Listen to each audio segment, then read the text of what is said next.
Hello friends, welcome back to my channel and this is Anjali Gupta. तो friends, last video में हमने discuss किया था पार्ट्स ऑफ स्पीच को, जिसमें हमने देखा कि पार्ट्स ऑफ स्पीच 8 टाइप के होते हैं। कौन कौन से होते हैं वो?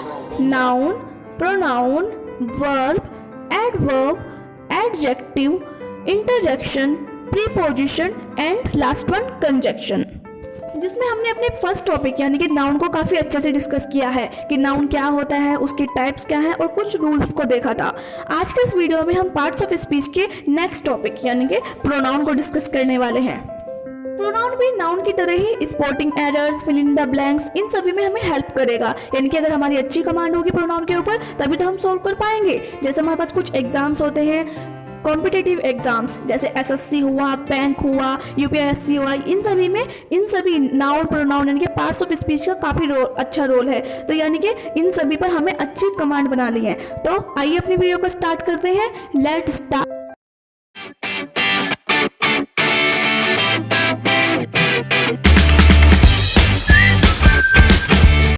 तो आइए सबसे पहले देखते हैं कि प्रोनाउन होता क्या है। What is pronoun?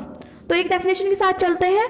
A pronoun is a word that takes the place of a noun or nouns in a sentence. Means that जो words noun के स्थान पर यूज किए जाते हैं उन words को हम pronoun कहते हैं। चाहे फिर सेंटेंस में हमारा एक नाउन हो या एक से ज़्यादा नाउन हो, अगर हम उसको चेंज कर रहे हैं, उसको प्लेस कर रहे हैं, तो उन वर्ड्स को क्या बोलेंगे जो चेंज होते हैं? उनको बोलेंगे हम प्रोनाउन। अगर हमें एक लाइन में बोलना हो कि प्रोनाउन क्या होता है तो हम बोलेंगे the word which is used in place of noun is called pronoun. और जो नेक्स्ट मेन मोटिव है प्रोनाउन को यूज करने का वो है हमारे पास to avoid repetition of nouns. मतलब नाउन इज इक्वल टू हमने क्या पढ़ा था? नेम्स। तो जो नेम्स का रिपीटेशन हो रहा है सेंटेंस में उसको रिड्यूस करने के लिए, उसको अवॉइड करने के लिए हम क्या यूज कर रहे हैं? प्रोनाउंस को। आइए एग्जाम्पल से अच्छे समझते हैं। जैसे हम कहें कि mister Mohanlal is a bus driver. Mister Mohanlal drives children to school every day. Mister Mohanlal is a journeyman. हम देख रहे हैं कि इन 3 सेंटेंसेस में मिस्टर मोहनलाल की बात हो रही है और जो मिस्टर मोहनलाल वर्ड है यानी कि नेम है ये बार बार रिपीट हो रहा है। यानी कि हम कह सकते हैं कि नाउन का रिपीटेशन हो रहा है बार बार। तो अपनी डेफिनेशन के अकॉर्डिंग हम क्या करेंगे कि नाउन यानी कि मिस्टर मोहनलाल के प्लेस पर प्रोनाउन को यूज कर लेंगे और जो सूटेबल होगा यानी कि मिस्टर मोहनलाल सूटेबल है किसके? ही के, यानी कि प्रोनाउन ही को यूज कर रहे हैं। तो सेंटेंस क्या बन जाएगा हमारे पास? Mister Mohanlal is a bus driver, he drives children to school every day and he is a journeyman. मतलब यहाँ पर हम नेम को भी दिखा रहे हैं, नाउन भी दिख रहा है और साथ में प्रोनाउन भी। इससे हमारा सेंटेंस दिखने में और बोलने में वल्गर नहीं लग रहा है। तो ये क्या हो गया है कि नाउन के प्लेस पे हमने प्रोनाउन को यूज किया और नेम के रिपीटेशन से भी हम बच जाएंगे। एक और एग्जाम्पल देखते हैं। जैसे हम कहें कि Rajat is a leader of our team. Rajat is a good leader and Rajat keeps motivating us. यहाँ पर भी हम देख रहे हैं कि रजत यानी कि एक नेम का रिपीटेशन हो रहा है बार बार। तो इस रिपीटेशन को अवॉइड करने के लिए हम क्या करेंगे? हम करेंगे कि Rajat is a leader of our team and he is a good leader, he keeps motivating us. तो यहाँ पर हम देख रहे हैं कि रजत का जो रिपीटेशन हो रहा था बार बार, नेम का रिपीटेशन हो रहा था, उसको अवॉइड करके हमने प्रोनाउन को यूज कर लिया। मतलब नाउन के प्लेस पे प्रोनाउन को यूज कर लिया। आई होप प्रोनाउन आपको समझ में आ गया होगा। अब देखते हैं कि प्रोनाउंस के कितने टाइप होते हैं। तो आइए स्टार्ट करते हैं अपने सब्जेक्टिव प्रोनाउन से, जिसको हम पर्सनल प्रोनाउन भी बोलते हैं। तो सब्जेक्टिव प्रोनाउन कौन से हुए? वो प्रोनाउन जो कि सेंटेंस में सब्जेक्ट की तरह काम करते हैं उसको हम बोल रहे हैं सब्जेक्टिव प्रोनाउन। जैसे he, she, I, you, they, we, ये सभी क्या है? सब्जेक्टिव प्रोनाउन यानी कि पर्सनल प्रोनाउन। जैसे for example he is a good boy, या फिर कहें she is a good girl, या फिर हम कहें you are a good boy, या फिर I am a good boy, they are good boys, we are good girls. तो ये सभी क्या हुए? Subjective pronounce.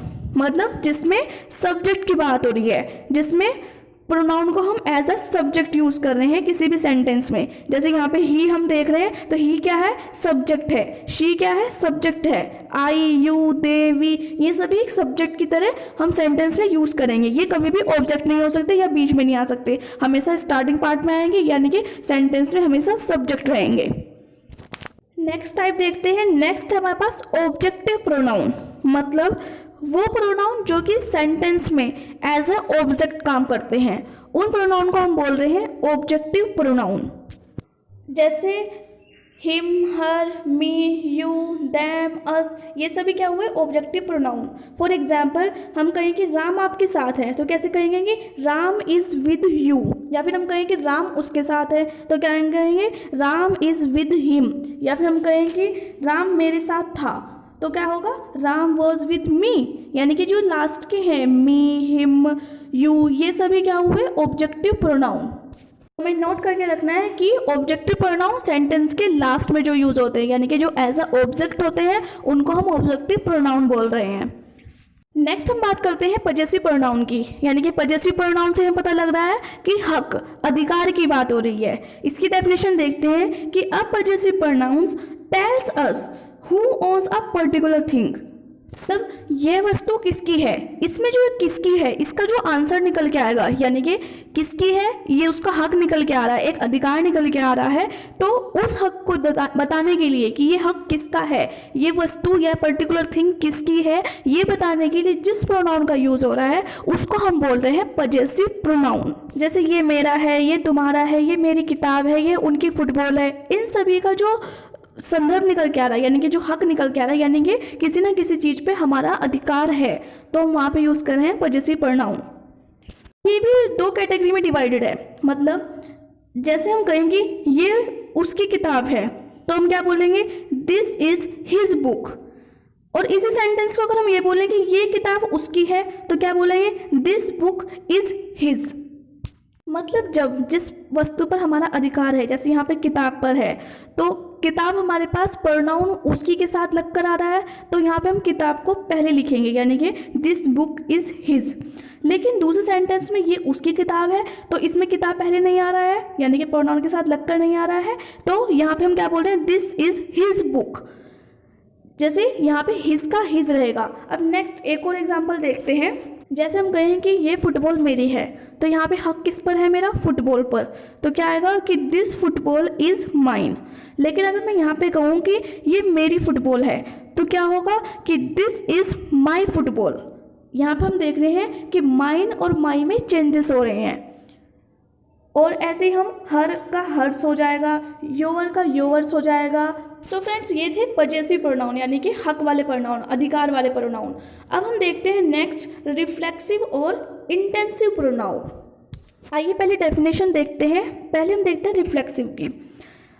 It refers back to the subject of the sentence, मतलब इसमें जो जोर दिया जा रहा है वो दिया जा रहा है सब्जेक्ट पर, किसी भी सेंटेंस के सब्जेक्ट पर। सब्जेक्ट कुछ भी हो XYZ, उस पर जोर दिया जाता है। अब इंटेंसिव की देखते हैं। डेफिनेशन है it emphasis its antecedent noun and pronoun, मतलब इसमें भी हमारे पास पूर्व पद यानी कि सब्जेक्ट की बात हो रही है, लेकिन वो क्या होना चाहिए, नाउन और प्रोनाउन। एग्जाम्पल से समझते हैं। जैसे हम कहें कि मैं ये खुद करूँगा, और एक तरफ हम कहें कि मैं खुद ही ये करूँगा, मतलब पहले वाले सेंटेंस में हम देख रहे हैं कि सब्जेक्ट पर इतना जोर नहीं दिया जा रहा है।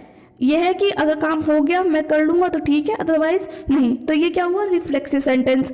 अगर दूसरे में हमारे पास क्या है कि मैं खुद ही ये करूँगा, मतलब ये मैं ही करूँगा, ये कोई और नहीं करेगा, मैं ही करूँगा, यानी कि ही जोर दिया है। किस पर दिया है जोर, सब्जेक्ट, और सब्जेक्ट क्या है, मैं का मतलब आई। तो इंग्लिश क्या बनेगी पहले सेंटेंस की कि I will do it my self.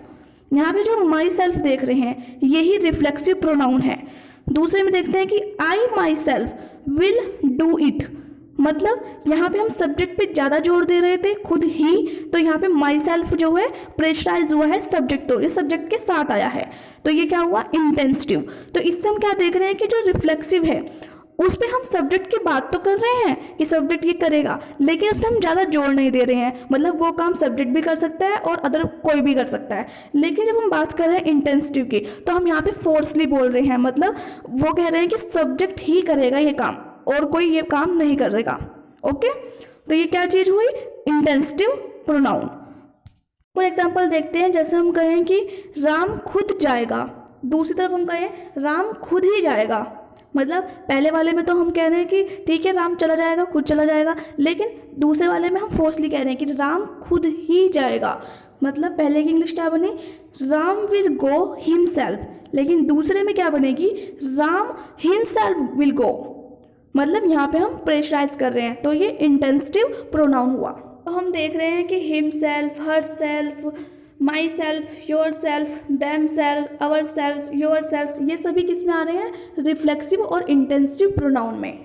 आइए अब देखते हैं अपने नेक्स्ट टाइप को, जो है इंडेफिनिट प्रोनाउन। तो इंडेफिनिट प्रोनाउन क्या होता है, वो प्रोनाउन जो आपको सभी लोगों के बारे में बता देता है, उसको हम इंडेफिनिट प्रोनाउन बोलते हैं। जैसे all, both, each, few, everyone, many, none etcetera, ये सभी किस में आ रहे हैं, इंडेफिनिट प्रोनाउन में। जैसे हम कह सकते हैं कि ऑल आर नाइस बॉयज़, तो इसमें हम सभी की बात कर रहे हैं। या फिर हम कहें कि Ram and Shyam both are good boys, तो इसमें हम क्या कर रहे हैं कि बोथ का यूज़ कर रहे हैं, तो ये क्या हुआ, एक इंडेफिनिट ही प्रोनाउन हुआ, यानी कि इसमें उन दोनों की एक साथ बात हो रही है। समझ में आया। आइए हम अपने नेक्स्ट टाइप पर चलते हैं। नेक्स्ट टाइप है हमारे पास डेमोस्ट्रेटिव प्रोनाउन। मतलब वो प्रोनाउंस जिनमें दिस, डैट, दीज, दोज, ये सभी वर्ड्स आते हैं, इन सभी को हम क्या बोलेंगे, डेमोस्ट्रेटिव प्रोनाउन। मतलब वो वाक्य जिनमें नाउन को पॉइंट आउट करते हैं। जैसे हम कहें कि दिस इज़ अ पेन, मतलब यह एक पेन है। पेन क्या है, हमारे पास एक नाउन ही तो है, तो हम नाउन को क्या कर रहे हैं कि पॉइंट आउट कर रहे हैं, यह एक पेन है। या फिर हम कहें दैट इज़ माई फ्रेंड, मतलब वह मेरा फ्रेंड है। हम अपने फ्रेंड को, माई फ्रेंड क्या हुआ यहाँ पे, यानी कि जो फ्रेंड है वो हमारे पास एक नाउन ही है। अब हम कहें कि दीज आर पीपल, यानी कि हम पीपल को पॉइंट आउट कर रहे हैं कि ये पीपल हैं, पर्सन हैं। तो इन शॉर्ट पे हम क्या कहेंगे कि जब हम नाउन को पॉइंट आउट करके बोलते हैं, तो वहाँ पर हम यूज़ कर रहे हैं डेमोस्ट्रेटिव प्रोनाउन को, यानी कि दिस, डैट, दोज, दीज, इन सभी वर्ड्स को यूज़ कर रहे हैं सेंटेंस में। तो ये था डेमोस्ट्रेटिव। अब हम देखते हैं नेक्स्ट इंटरोगेटिव प्रोनाउन, यानी कि इसको हिंदी में क्या बोलेंगे, प्रश्नवाचक सर्वनाम। मतलब जिन शब्दों से या फिर जिन वर्ड से हमें क्वेश्चन के पूछने का बोध होता हो, पता लगता हो, उनको हम बोल रहे हैं इंटरोगेटिव प्रोनाउन। जैसे कि हमारे पास कौन कौन से हैं, what, which, who, whom, whose, ये सभी वर्ड किस में आ रहे हैं, इंटरोगेटिव प्रोनाउन में। For example, what is your name, which is your pen, who are you, whose pen in this, ये सभी क्या हुए हमारे पास, व्हाट, विच, हु, हुज, ये सब क्या हुए, इंटरोगेटिव प्रोनाउन। मतलब इन सभी को पूछने पर हमारे पास एक निश्चित आंसर आएगा। जैसे हम कहें कि विच इज़ योर पेन, तुम बोलोगे दिस इज़ माई पेन, या फिर कहोगे डेट इज़ माई पेन। जैसे मैं कहूँगी हुज पेन इज़ दिस, और आप बोलें कि राम्स पेन इज़ दिस, यानी कि राम का ये पेन है। तो ये सभी किस में आए, इंटरोगेटिव प्रोनाउन में। तो फ्रेंड्स ये था इंटरोगेटिव प्रोनाउन, और इसी के साथ प्रोनाउन के टाइप्स भी खत्म हो जाते हैं। तो हमने देखा कि कैसे सब्जेक्टिव, कैसे objective, possessive, reflexive, indefinite, demonstrative और इंटरोगेटिव प्रोनाउन कैसे वर्क करते हैं हमारे सेंटेंसेस में। तो फ्रेंड्स आज की वीडियो में इतना ही। अब नेक्स्ट वीडियो में मिलते हैं आपको पार्ट्स ऑफ स्पीच के नेक्स्ट टॉपिक के साथ। तब तक के लिए लाइक करते रहें, सब्सक्राइब करें और शेयर करना बिल्कुल ना भूलें। Thank you so much.